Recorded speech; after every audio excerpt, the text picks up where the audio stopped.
each other. You can't, law isn't going to make somebody not a racist. And he said, yeah, that's true. You can't legalize us getting along with each other. But I have a feeling if we pass an anti-lynching law, it probably is going to help. And it did. And we need these laws. But we also need to address the larger issue of why are we such a violent people? And not just personal domestic violence, but a nation that invades other countries, that has such a huge weapons budget, that just seems just so intent on violence being the answer. And I think that's the thing. We want to dance around here. We're afraid of really talking about it. If we can just focus on something else, we're going to be okay. He is such an asshole, by the way. But we met him. Yeah, we met him, all right.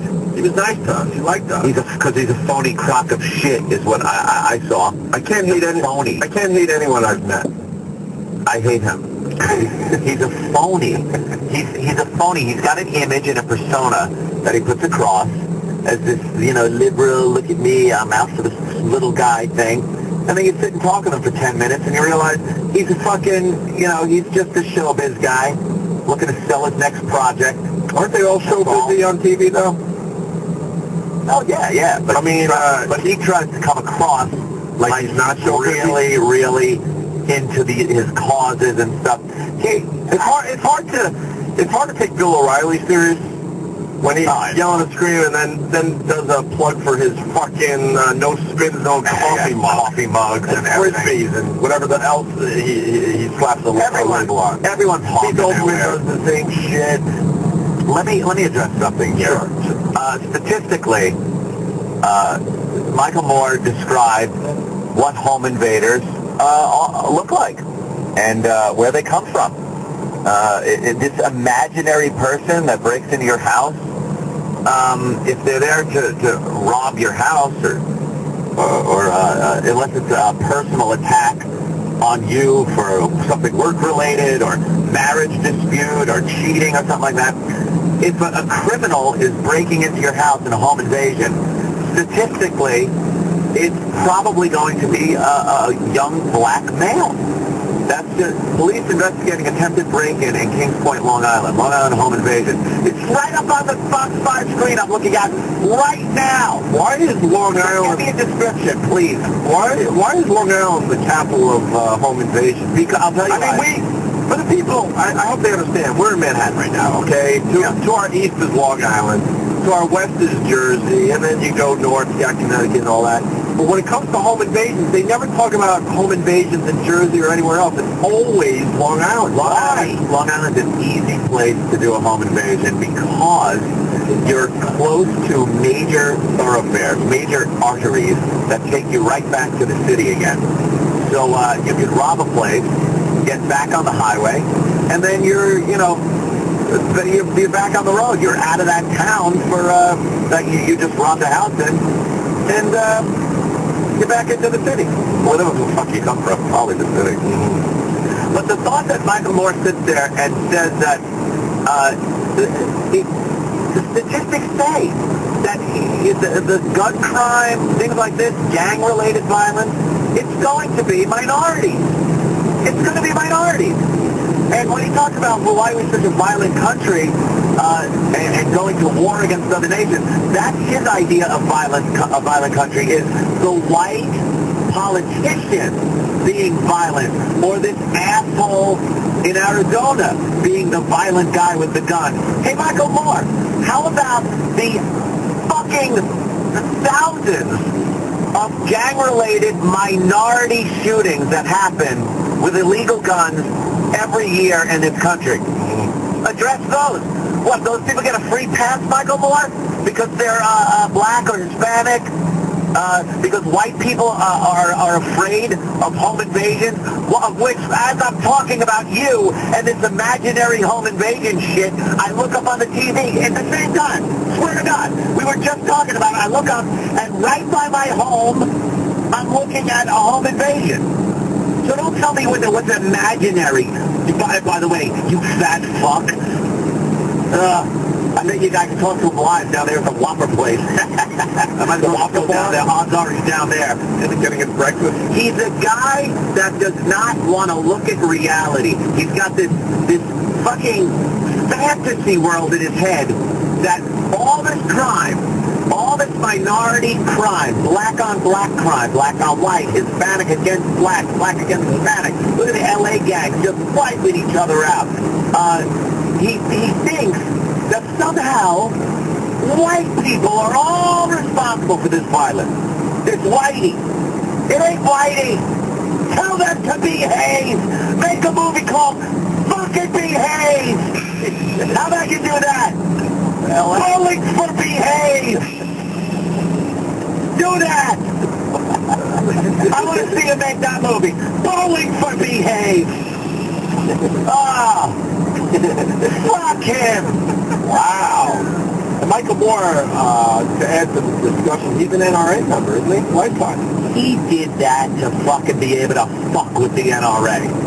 It's like easy to go to the fucking Republican dinner. All right, when did he join the NRA? Probably when he was a kid. I'm here Lifetime.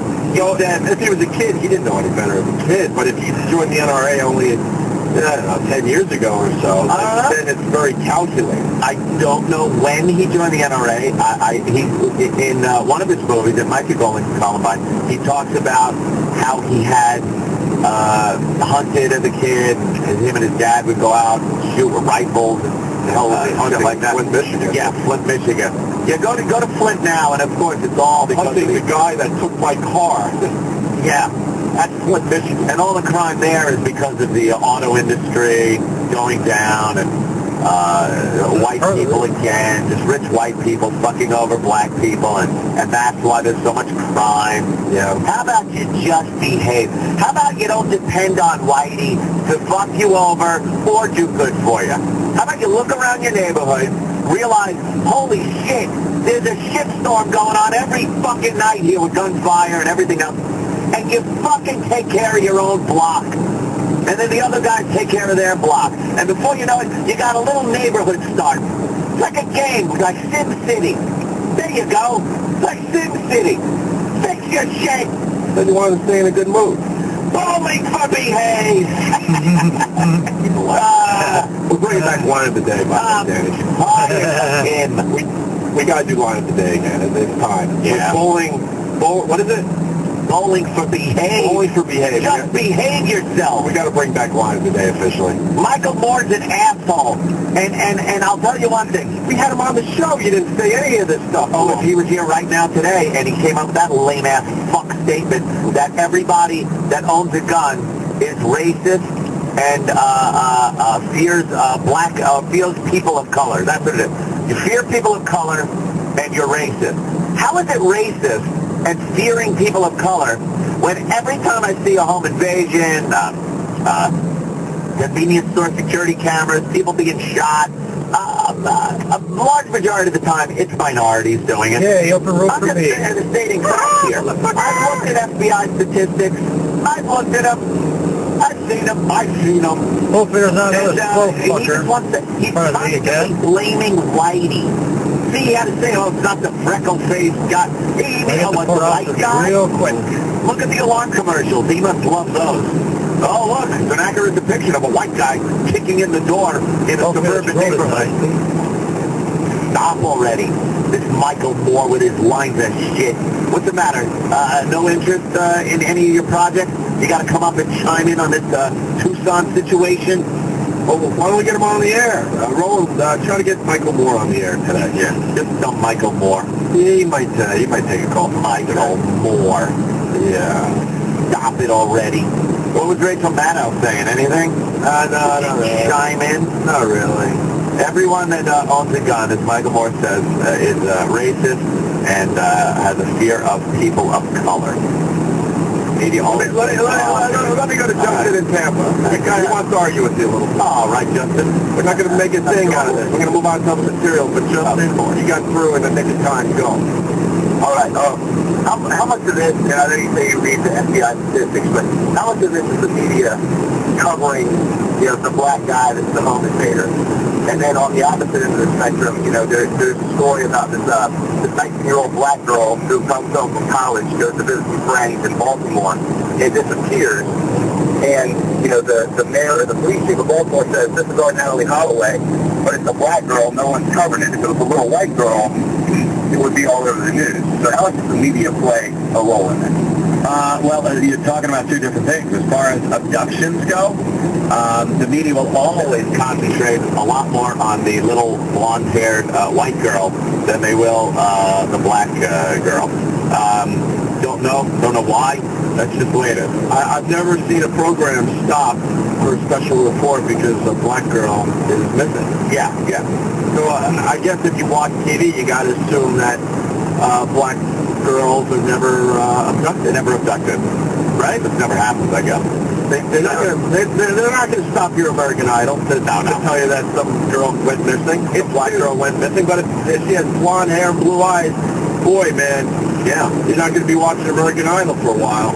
It's, dude, it also has to do with demographics, and the news wants to tug on the whole heartstrings of the